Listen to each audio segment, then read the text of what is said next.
Hello everyone, I hope you are doing well, and if not, you are at least learning something from life. In today's video, we will resolve the issue with MSI App Player. Hyper-V inaccessible. Would you like to grant permissions to the current user to use Hyper-V?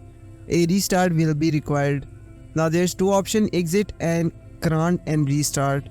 So when you click on the grant and restart, now the issue is that when you click on grant and restart, you still face the same issue on the next boot. So here's a quick solution for this. Follow this video and don't forget to subscribe if this is helpful for you.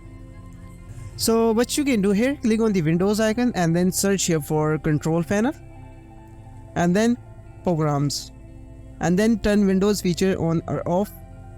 Now here you will see the Hyper-V option, just check this option, and also you can see check all these options Hyper-V related, right? And then click on OK.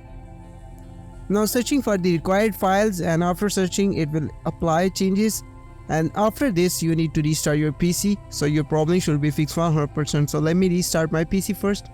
Okay, after restarting, now simply I'm launching here the MSI App Player.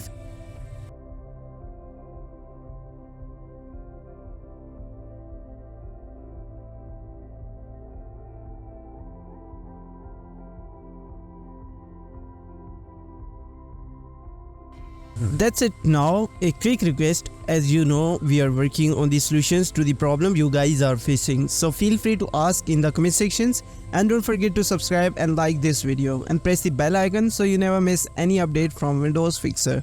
Have a good day. Bye bye.